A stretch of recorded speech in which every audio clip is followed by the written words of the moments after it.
All right.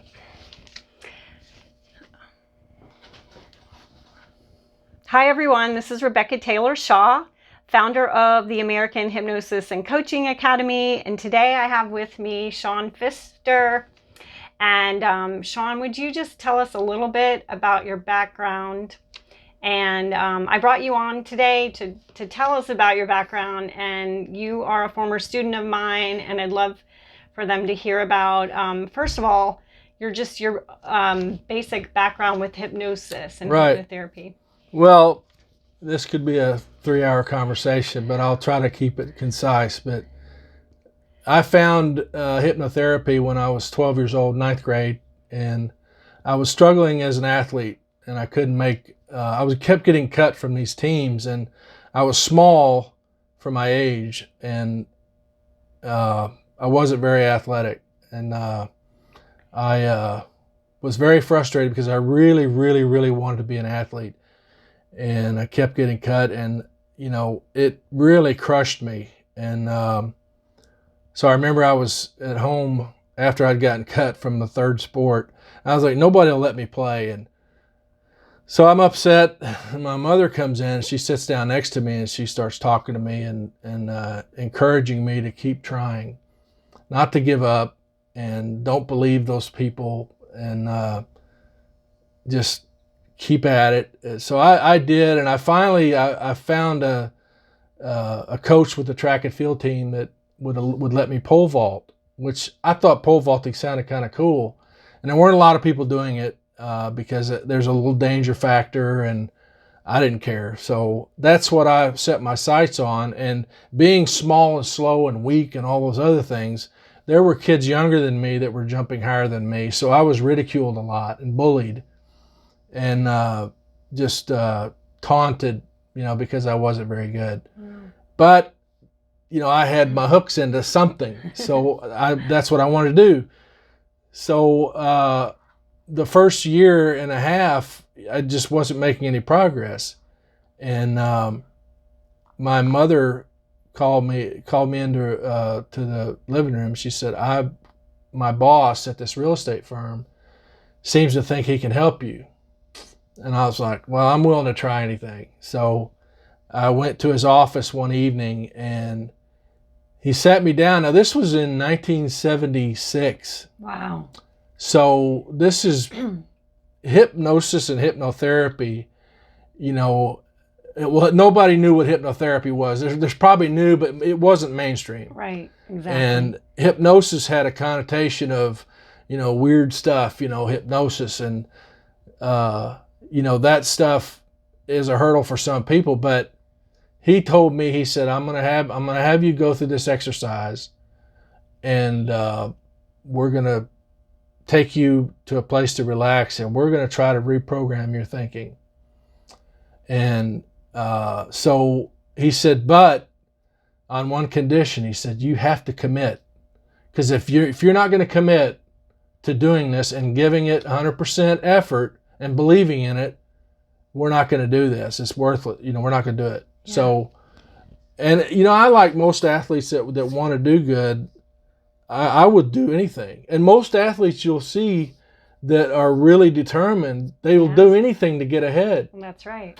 And so I was willing to, sure, let's do it. I'll believe. So we went through the process of, relaxing and basically getting to the subconscious mind, which is below the surface, where your thoughts originate. And your beliefs. Your belief system. Yeah. And that's what guides you. Right. On a daily basis. And so we got in this comfortable place, and I was so relaxed. I'd never done this before, and it was earth-shattering for me. And so once we got into this relaxed state, I'm still aware. Right. But you choose to be receptive to these thought pattern changes. I need to change. I need something to happen. Right. So I'm willing to do that. So I did that, and I trusted it. And we set some triggers that would take me back. You know how a lot of times you smell something, Yeah, and it'll take you straight back 30 years ago to one thing. Yep. In hypnosis, we call that an anchor. Yeah, and that is something that's what this is working on. So when you do this and program it while you're in this state of mind where you're receptive to these changes, then you try to ingrain those, and then you come back out of this state of mind, and you're back on the surface, if you will. And over time, after you do this, sometimes the first time things make a profound change, but you can start seeing the results almost immediately, and it makes you want to keep doing it. Right. But I want to say that things change because your attitude changes. Right. And if you believe it, that's 90% of the battle. Right. Right. I think the further you go up in your sport, the more your mental. No doubt. The higher level you go, the more you need it. Right. Exactly. It's much more mental at those higher. That's why you've got right. Michael Jordan, Serena Williams, Tiger Woods. These are all icons. Yes. History-making athletes, and they all use hypnotherapy and mental imagery. Yeah. So you're absolutely right. And there's even more than that. I was told by a caddy for the ladies PGA that they have 3 peak performance coaches that travel with them, and they all do hypnosis with about 14 of them.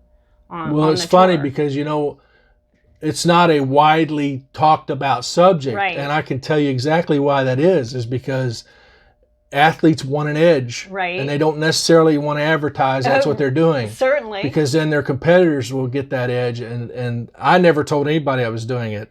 And I honestly, I think that's smart It is smart, but it's not so good for business. But well, so tell us what you were able to achieve with hypnosis and hypnotherapy. Well, from that time in the 9th grade when my prospects were less than 0, I would say, I went on to break the school record in the pole vault.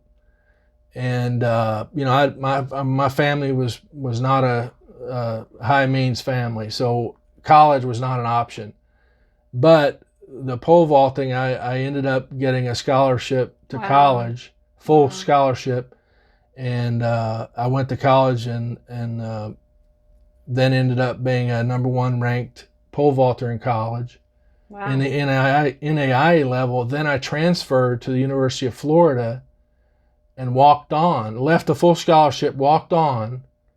And this is part of it because I believed that I could do better. Yeah. So I went to a Division I powerhouse like Florida and walked on.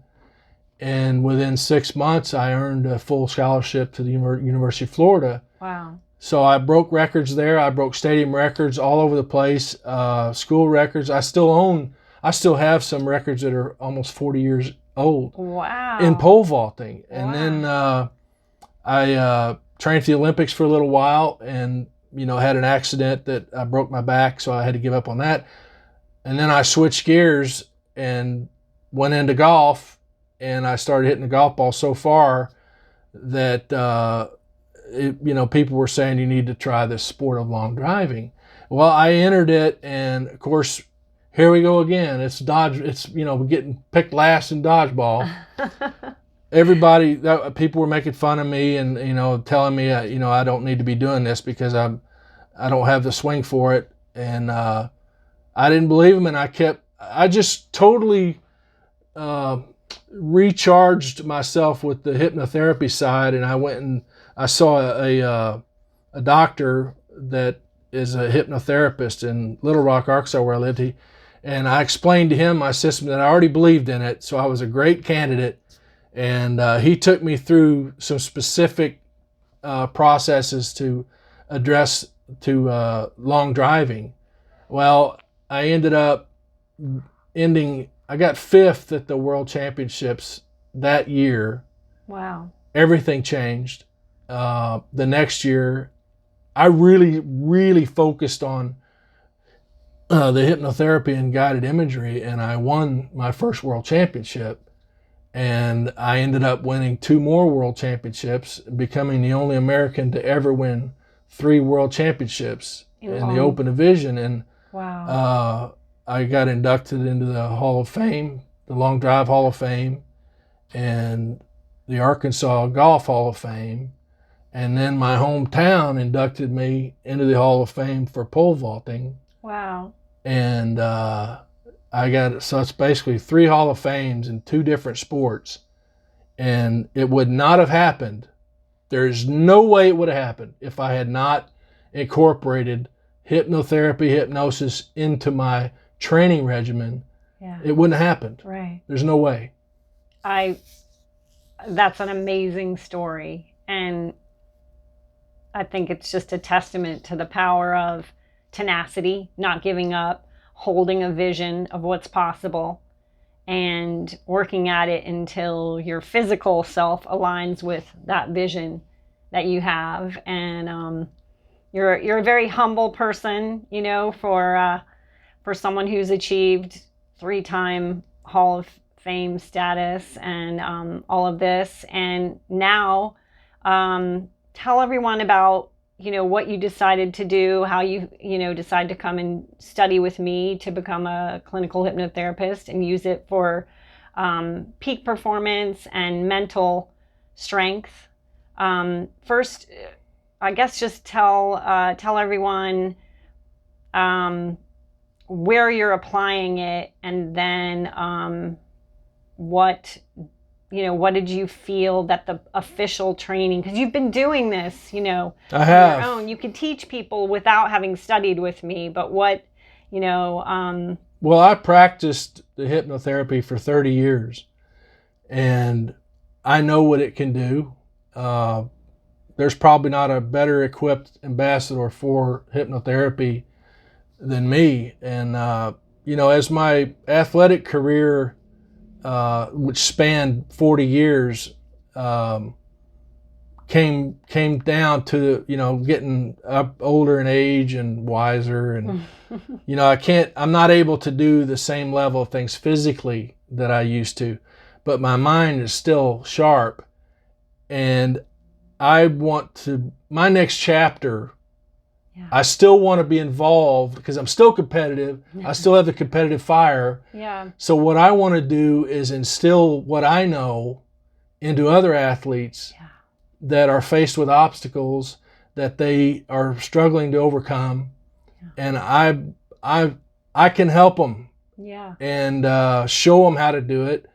And you know, a lot of athletes, it's a lonely road being an athlete, that you're really dedicated because, you know, you're on this road by yourself. There's coaches and there's support and stuff, but when it comes down to it, it's what you have inside in your brain and in your heart and your will to win and get better. If you have those things, I can guide you and show you exactly how to have success. Yeah. And it's all due to the hypnotherapy, what it did for me. But what I was trying to get to was the fact that I decided that I want to help other people. Yeah. So how do I do that? Well, I need to get trained in hypnotherapy. So I started surfing the internet and looking around, and I kind of checked out different certification processes and people, and I came upon, well, actually, you had contacted me at my golf academy to get lessons for somebody else, and you had mentioned that you did hypnotherapy, and I was like, wow, that is really cool. I know all about that. I know, that was amazing. So it was a pretty cool conversation, and so I remembered that, and so I called you and I said, hey, listen, you know, I want to get into this. So that's how it started, and I went through the training with you and learned a lot, and was able to contribute some of my experiences to help the other people in there. And it was a very rewarding process, and it's set me up to where I can do this for a living. Yeah. Because practicing the hypnotherapy as an athlete is one thing, and that's what I'm very experienced at. but learning the business side of how to get clients, and that's all part of the training in your course. Yeah. And these are all answers to questions that I had. So it worked out great. Yeah, it did. And it speaks to one of the things that I really love about my training is it's smaller, more intimate classes where every single student gets one-on-one time to integrate the techniques into their niche. And I'm a big proponent of that because, hypnosis is infinitely applicable. As soon as we started talking about it, I was like, yes, this will be amazing for you to be able to share your background, your knowledge, and then be able to learn the professional side of it working with others, Well, and I think that the training course that I went through with you is it's all laid out, in front of you, what we're going to do. It's very professionally done, so you know what to expect. We did a lot of role play stuff, and I think that's going to be that's probably one of people's things they get nervous about. And it's such a conducive atmosphere to that because it's a small group of people, and we all do role play on each other and kind of work out the nerve problems, and then you start getting really into it, and it worked out really well because the sessions were informal, and if you had an issue that you didn't understand, that was great because you would stop everything and say, all right, let's talk about that. And that was good because it keeps everybody on the same page progressing towards the end goal, which is getting certified. Yeah. And it brings up a good point with the smaller, more intimate classes. I've right now I pretty much cap them at 15, and that's because I don't teach. I customize the training to what the students, where they want to apply it. So if no one wants to learn about pain alleviation, we're not going to talk about that and spend hours on that. When you want to learn, how do I help young athletes or pro athletes, and someone else might be working with anxiety, something like that. So, but also, if you're just, there's schools out there where you're just watching videos and you're sitting there and you might have a question and you can't get immediate feedback on it.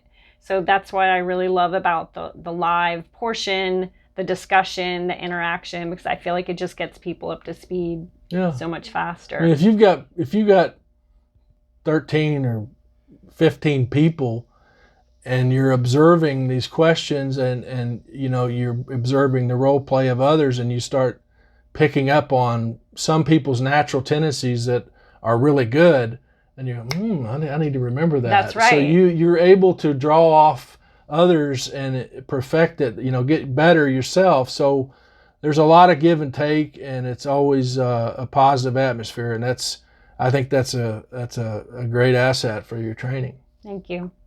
So tell people if they wanted to seek you out to get help with mental conditioning, confidence, focus, taking their mental level of their game, taking their mental mindset. They need to get to the next level. Yeah. And a lot of people, that's what if an athlete is searching for help in the mental side, that's where they're going to need, they're stuck. They're not where they think they should be, which is very common. And they don't know how to get there. They've tried everything, they're frustrated, and you're looking for something to help you. And this is definitely a great thing to do. So what I started StrongMindAthlete. I love it. .com, and that is my platform to help athletes, or basically, anyone, entrepreneur, or anybody that's stuck in a lot of times it's a routine that they've developed that needs to be tweaked. And the way to tweak them is to get in there and reprogram their thinking, take out all the negative stuff, and replace those thought patterns with positive thought patterns, heading in the direction you need to go, because there's so many limiting obstacles out there that people just cannot get past.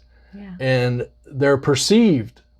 So when you perceive these obstacles, guess what? They're obstacles. That's right. Perception is reality. Yes, that's So right. the way to change your perceptions is to go beneath the surface where all these perceptions are developed and ingrained over years and years. Yeah. And the only way to reprogram them is to get underneath there and get somebody to help you get there and assess that and say, all right, we're moving all this out.